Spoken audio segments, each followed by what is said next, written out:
Good evening, everyone. I'm the storyteller, and I'm here to help you unwind and drift off to sleep with some chilling road trip horror stories. Before we begin, make sure to subscribe to the channel and give this video a like. It really helps support the channel. I'd also love to know where you're tuning in from and what time it is for you, so drop a comment below and let me know. Now, get comfortable, relax. Let's begin. It was around 4 a.m. on a Saturday, and I was driving to work down the interstate. I was in the middle lane, moving at about 75 to 80 miles per hour. I was running late, and I didn't want to waste any more time. That's when I noticed a car in my rearview mirror, closing in fast. I was already speeding, so for this car to be catching up so quickly, they had to be going at least 90 to 100 miles per hour. It was a gray Honda Accord coupe, and as it pulled up beside me, I glanced over. Even in the dark, I could see the driver looking back at me. Then I noticed someone in the back seat, a young woman. She was banging on the window, her face frantic. At first, I didn't understand what was happening. I thought maybe she was messing around or trying to get my attention for some reason. But then the driver reached back, shoved her down, and the car swerved. That's when it hit me, something was very wrong. This woman wasn't messing around, she was trying to call for help. My heart started racing. I sped up, staying close behind the Honda so I could keep an eye on them. The driver kept reaching into the back seat, swinging his arm like he was hitting her. I could see her arms flailing, trying to defend herself. I was in shock. I was witnessing a kidnapping, right in front of me, on an empty highway in the middle of the night. I grabbed my phone and called 911. As I was explaining the situation to the operator, the Honda's brake lights lit up. The driver was slowing down, pulling over to the side of the road. He'd noticed me following him. I wanted to help that woman more than anything, but I didn't know if the driver had a weapon. I couldn't risk it. I swerved around him and floored it, putting some distance between us. But I couldn't just leave. I had to keep an eye on them. I took the next exit, but instead of driving all the way up the ramp, I stopped halfway, hidden from view. I waited until the Honda passed by on the highway below, then I drove over the grass and back onto the interstate, speeding up to catch up to them. All the while, I stayed on the phone with 911, giving them updates on our location, the car's description, and our speed. I caught up to the Honda again, both of us now going over 90 miles per hour. The driver noticed me almost immediately. He started braking hard, trying to force me to stop. I swerved to go around him, but he cut me off. I had no choice but to slam on the brakes. That's when he jumped out of his car and started running toward me, something in his hand. I panicked, throwing my car into reverse and backing up until he stopped chasing me. Then I shifted back into drive and sped past him. The 911 operator told me there was a state trooper nearby and to keep driving until I reached him. The Honda was still behind me, both of us flying down the highway at breakneck speeds. My heart was pounding, but relief washed over me when I saw flashing red and blue lights in my rearview mirror. The trooper had caught up to us. The Honda pulled over onto the grass, and I stopped a safe distance ahead, leaving about 2 car lengths between us. I didn't know how this was going to play out, and I wasn't taking any chances. The trooper approached the Honda with his gun drawn, ordering the driver out of the car. The man complied, hands in the air, and was quickly cuffed and forced to the ground. Another police car arrived, and the officers helped the woman out of the back seat. She was badly beaten, crying, but visibly relieved. She kept thanking me, saying I'd saved her life. The driver was her ex-boyfriend. He'd shown up at her house, attacked her when she refused to talk to him, and forced her into his car. He'd engaged the child locks, trapping her in the back seat. It was terrifying to think about where he might have been taking her, or what he might have done, if I hadn't been there to intervene. I was driving from Chicago to Massachusetts to support a family member running the Boston Marathon. I'm not a fan of flying, so I decided to make the trip by car, taking Route 20, one of the longest highways in the U.S. I left around 3 p.m. after work, and my GPS estimated a 15-hour drive. Knowing how I drive, though, I figured I'd shave an hour off that time. If I didn't stop much, I'd arrive by 5 a.m. I'm the type of person who likes to power through long drives without many breaks. Most of Route 20 is open land, and traffic is sparse, especially at night. Around 1 a.m., about 10 hours into the drive, I was one of the only cars on the road. I had my music blasting to stay awake, and while I was starting to feel the fatigue, I didn't want to stop for coffee. I figured pushing through would make collapsing into bed at my destination even more satisfying. For a while, it was just me and the empty highway. Then, out of nowhere, headlights appeared in my rearview mirror. I was in the left lane, and the driver was tailgating me, so I moved over to the right lane to let them pass. They sped up, pulled alongside me, and then slowed down to match my speed. It was strange, but I tried not to overthink it.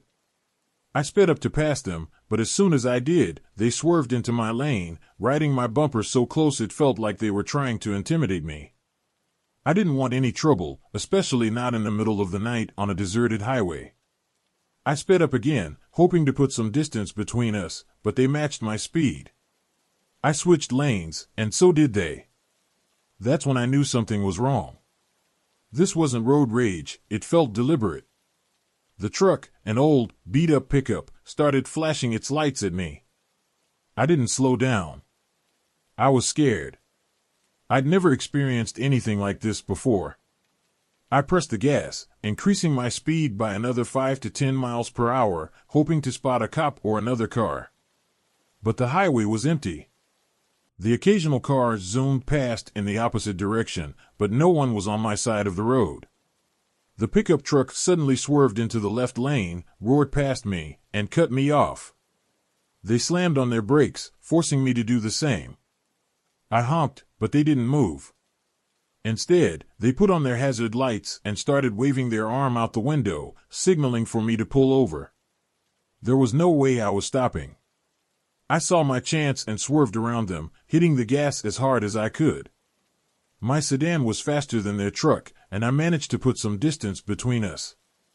I was going over 100 miles per hour, but they were still behind me, refusing to give up. I took the first exit I saw, hoping to lose them. At the bottom of the ramp, I stopped at a red light, thinking I'd finally shaken them off. But then I saw their headlights in my rearview mirror. The pickup pulled up beside me, and the passenger window rolled down. Inside were 3 people. I assumed they were men, wearing Guy Fawkes masks. They all turned to look at me, and I froze. It was like something out of a horror movie. I didn't wait for the light to turn green. I blew through the red light, swerving onto the main road. Thankfully, there were other cars around now, and the pickup didn't follow me. I drove until I found a Walmart parking lot and pulled in, my hands still shaking. I was too shaken to keep driving, so I reclined my seat and fell asleep. When I woke up around 8 a.m., I finished the drive to Massachusetts. I told my family about what happened, and they were just as freaked out as I was. To this day, I don't know who those people were or what they wanted. I didn't get their license plate number. I'm not even sure their truck had one. All I know is that it was a black, 90s model pickup, and the memory of those masks still gives me chills. I tell everyone I know to be careful driving late at night, especially on empty highways. You never know who, or what, might be out there. It was a Tuesday night in March, and I was driving back from a friend's house in the city. The trip usually takes about an hour in decent weather, but that night, a thick fog had settled over the highway, turning the drive into a nerve-wracking crawl. The stretch of road I was on was notoriously empty at night, except for the occasional semi-truck with out-of-state plates, reminders of places I'd never been. It was 1 a.m., and I was exhausted. I'd spent the day wandering around the city with friends, shopping, and checking out new cafes. By the time I got behind the wheel, my eyelids felt heavy, and the fog made the highway feel like an endless, disorienting void. I drove cautiously, slowing to a crawl at times and flashing my hazard lights to warn anyone who might be behind me. Out of nowhere, a car appeared in front of me, half on the highway and half on the shoulder. I slammed on the brakes, swerving to avoid hitting it.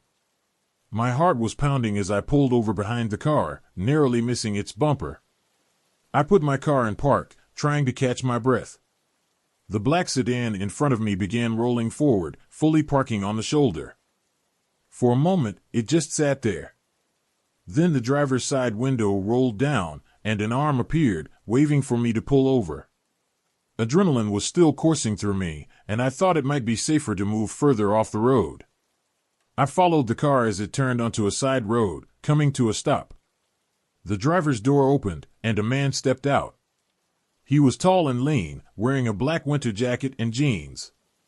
He looked to be in his early 30s, and he was smiling as he approached my car, illuminated by my headlights. I rolled my window down just a crack, thinking maybe he was coming to apologize for his reckless parking. He motioned for me to roll it down further, but I shook my head. "I can hear you fine," I said, my voice steady but my hands gripping the wheel. He asked where I was headed, and I told him I was driving home. He nodded, saying the fog wasn't supposed to let up anytime soon and that it wasn't safe to drive in. I assured him I'd be fine, but he raised his eyebrows and asked why I'd pulled over if I wasn't worried. I lied, saying I'd gotten a phone call and needed to answer it. He smirked, like he knew I wasn't telling the truth. Then he offered for me to wait out the fog at his place, saying he lived just 5 minutes down the road with his wife and son. I shook my head, but he kept pushing, trying to scare me with statistics about car crashes and foggy conditions. He said I looked tired and should think about my family before getting back on the road.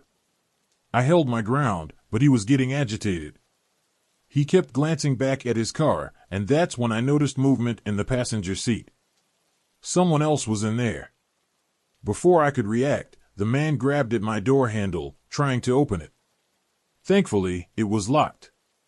The passenger door of his car swung open, and another man jumped out, running toward me with a baseball bat. I threw my car into reverse, hitting the gas as the driver yelled something at him. The man with the bat took a swing at my car but missed. I hadn't pulled too far off the highway, but the fog made it impossible to see where the side road ended and the highway began. I turned my wheels, shifted into drive, and prayed there was no traffic coming up behind me. I floored it, merging haphazardly onto the highway without looking back. As I drove away, my hands shaking on the wheel, I couldn't stop thinking about what might have happened if I'd rolled my window down further. I often wonder if they tried to stop anyone else that night, and if those people were as lucky as I was. Scary things can happen on the road at night. That's when the world feels different, emptier, lonelier, and sometimes more dangerous. Back in 2020, right at the start of the pandemic, I was working exhausting overnight shifts at a hospital. My schedule was chaotic, but one thing remained the same: my drive home.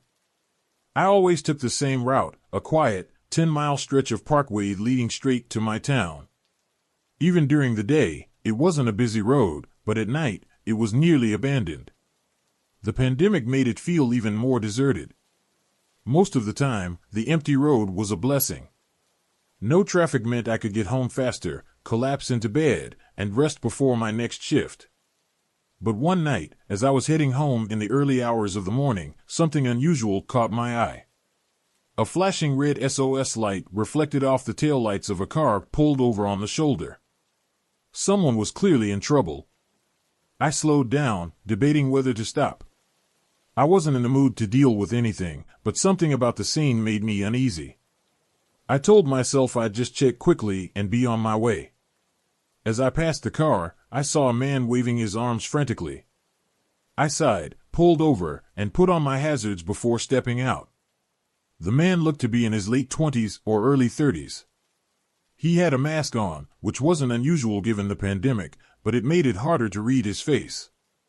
He told me his battery had died after he'd been sitting there too long. I asked if he had jumper cables. He said no. I didn't have any either, so I wasn't sure what else I could do for him. That's when he asked to borrow my phone. He claimed his was dead. Something about handing my phone to a stranger on a dark, empty road didn't sit right with me, but I didn't want to be rude. I hesitated, then unlocked my phone, opened the dial pad, and handed it to him. He took a few steps away as he started talking, leaving me standing there alone. That's when I noticed his car door was open. I glanced inside. The keys were in the ignition. On instinct, I turned them one click. To my surprise, the battery came to life. The dashboard lit up. I tested the hazards, they worked. I turned the key further, and the engine roared to life on the first try. Before I could even process what that meant, I felt arms wrap around my throat from behind. Someone was in the back seat. I thrashed, instinct kicking in. The grip wasn't as strong as I expected, which gave me just enough time to yank myself free and spin around. A teenager, maybe 16 or 17, was in the back seat, his eyes wide with shock. The man outside had stopped talking and was sprinting back toward me, shouting something I couldn't make out. I didn't wait to find out what he wanted. I bolted for my car, adrenaline surging through me. As I jumped inside and slammed the door, I heard a loud pop, a gunshot. My rear windshield exploded into a spiderweb of cracks. I didn't look back. I floored the gas and tore down the parkway, heart pounding in my chest. I couldn't call the police until I got home because the man still had my phone. When I arrived, I woke my parents and used the house phone to dial 911. I told them everything, the staged breakdown, the attacker in the back seat, the gunshot. The worst part?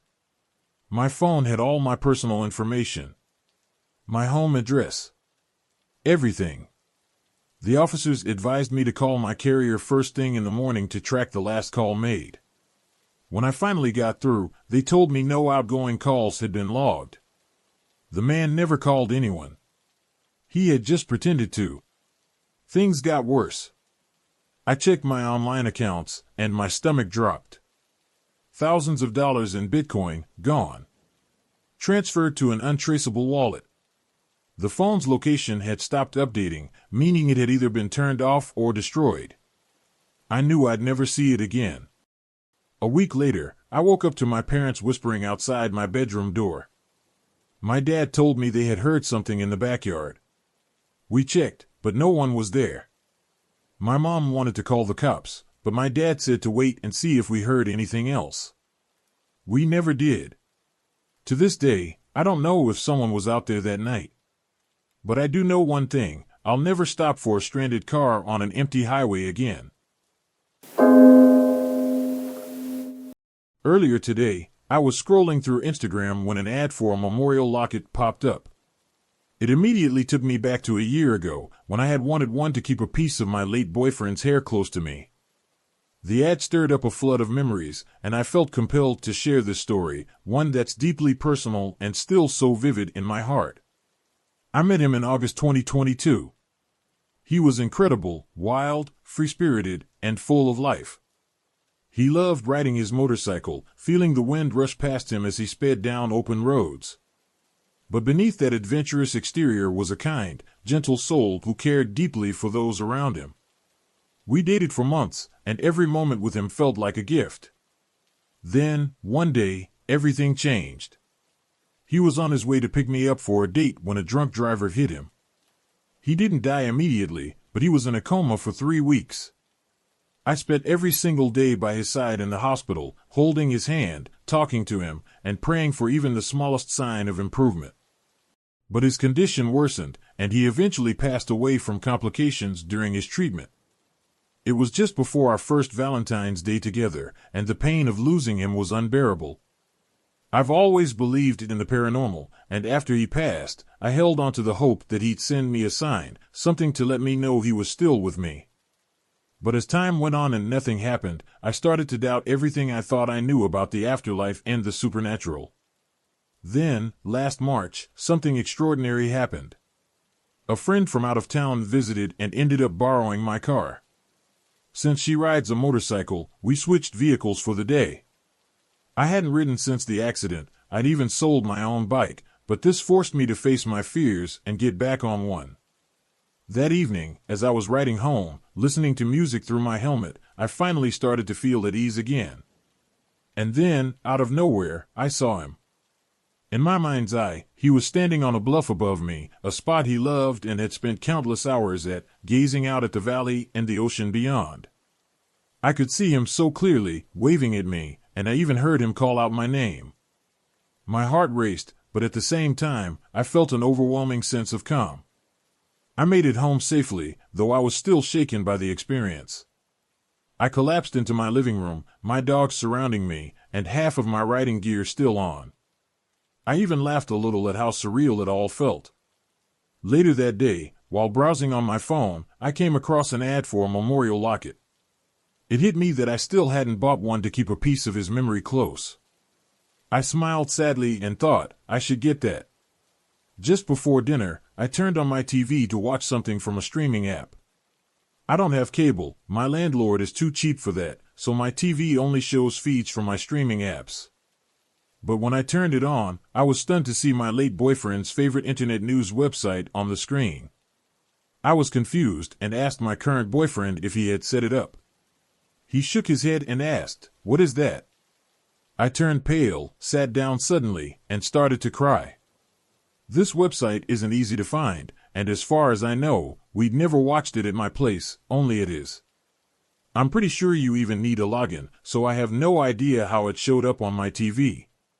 My current boyfriend noticed my reaction and hurried over, wrapping his arms around me. He gently asked what was wrong. I could barely speak, but I managed to whisper my late boyfriend's name. Tears welled up in my eyes as I struggled to process what was happening. Instead of brushing it off or trying to explain it away, my current boyfriend just held me close. He softly reassured me, saying, "He's saying hi to you."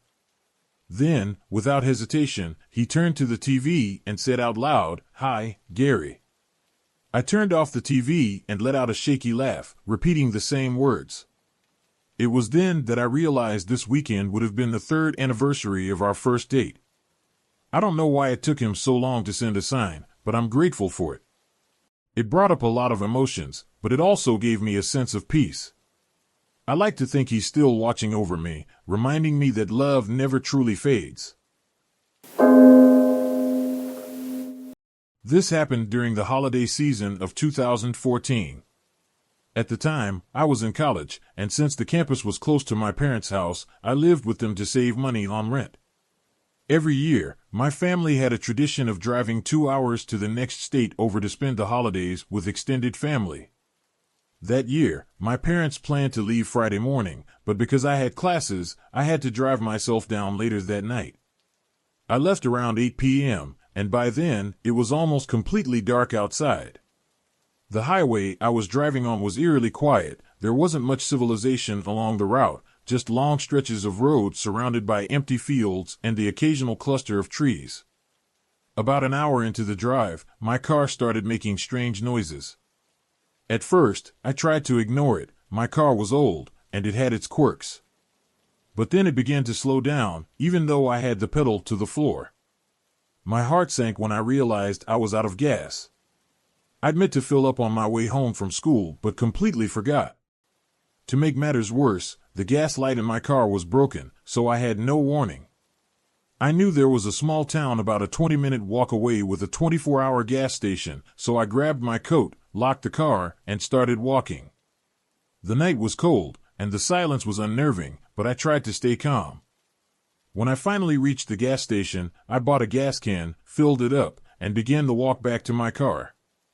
The return trip felt even longer, and I couldn't shake the feeling that I was being watched. Still, I told myself it was just my imagination. When I got back to my car, I filled the tank, got inside, and started the engine. That's when I saw him. My headlights illuminated a man standing about 50 feet in front of me. He wasn't there a moment ago, and there was no car nearby, just him, standing in the middle of the road. My stomach dropped as he started walking toward me. When he reached my car, he leaned on the hood and motioned for me to roll down the window. My first instinct was to drive away, but he was right in front of my car, and I didn't want to risk hurting him. Reluctantly, I rolled the window down just an inch. He asked if I could give him a ride, claiming his car had broken down just up the road. But I knew that couldn't be true. I'd just walked that stretch and hadn't seen any broken down car. I told him, "Sorry, I really need to get going." He didn't move. Instead, he started talking about how tired he was and asked if I could at least give him some water. I agreed, hoping it would get him to step away from my car. I reached into the glove box for a bottle of water, and as I handed it to him, he moved closer to the window. Seizing the opportunity, I hit the gas and sped off. As I pulled away, I heard a loud scraping sound along the side of my car. In the rearview mirror, I saw the man chasing after me for a few steps before giving up. My heart was pounding, and I didn't stop until I reached my cousin's house.